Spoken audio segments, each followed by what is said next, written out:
সবাইকে স্বাগত আমার ভাইজ্যাগ ব্লগ নাম্বার 7 এবং ভাইজ্যাগ সিরিজের শেষ ভিডিওতে।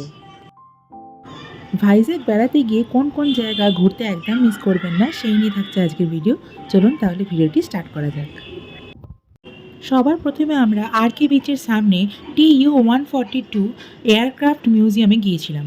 এখানের এন্ট্রি ফি হচ্ছে অ্যাডাল্টের জন্য 70 টাকা এবং 3 বছরের ঊর্ধ্বে বাচ্চাদের জন্য 40 টাকা। এই মিউজিয়ামটি সপ্তাহে 7 দিনই দুপুর 2টো থেকে রাত্রি 8:30 অবধি ওপেন থাকে। শুধুমাত্র সানডে সকাল 10টা থেকে 12:30 অবধি ওপেন হয়, আবার 2টো থেকে 8:30 অবধি ওপেন থাকে।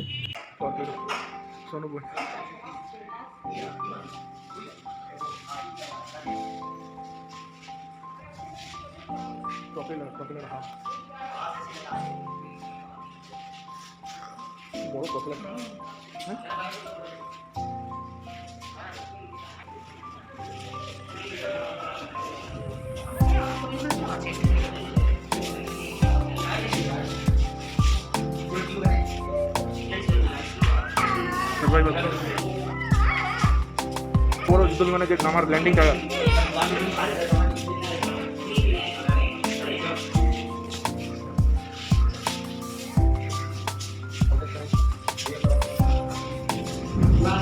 radar, horizontal stabilizer.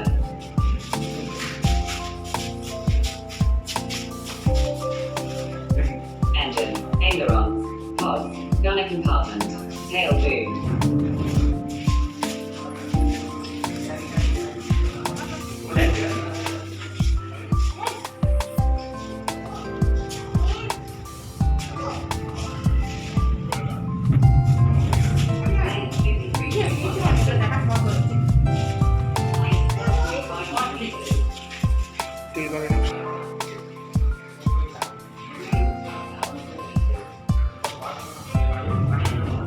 মেডেল এগুলো মেডেল দেওয়া হয় কনসেনা মেডেল। এটা আছে বিসি সেবা মেডেল সাবিত্রী।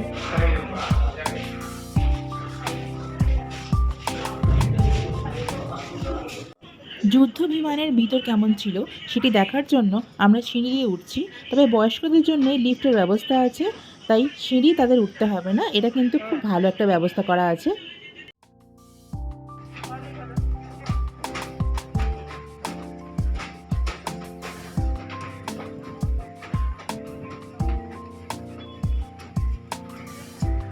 দেশের সুরক্ষার কথা মাথায় রেখে এই যুদ্ধ বিমানের ভিতরে ফটোগ্রাফি ও ভিডিওগ্রাফি বারণ ছিল, তাই আমিও আর ভিডিও করলাম না।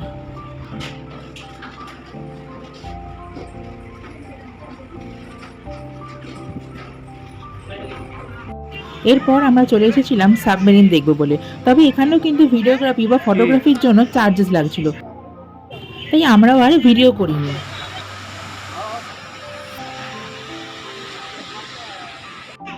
আরকে বিচ থেকে একটি অটো ভাড়া করে প্রায় আধ ঘন্টার পথ অতিক্রম করে আমরা চলে এসেছিলাম রোজমেরি চার্চে। ঠিক তার পাশেই রয়েছে জাহাজের বন্দর।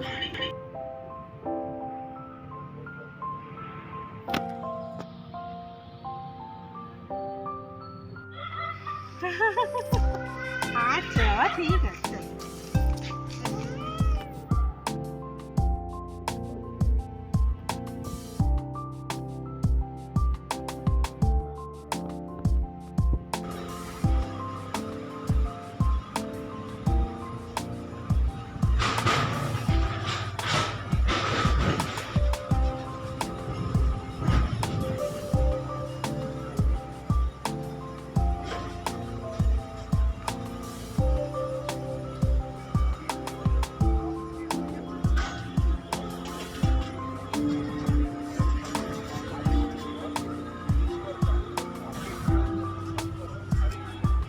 আজকের মতন ভিডিও এই পর্যন্তই। তার সাথে দি এন্ড হলো ভাইজ্যাগ সিরিজের। দেখা হচ্ছে আবার এরপরে অন্য কোনো ভিডিও নিয়ে। আসছি পুরীর ব্লগ নিয়ে। প্লিজ চ্যানেলটি সাবস্ক্রাইব করে রাখুন যাতে আমি পুরীর ব্লগ দিলে আপনার নোটিফিকেশন পেয়ে যান। দেখা হচ্ছে আর পরের ভিডিওতে। আজকের মতন টাটা।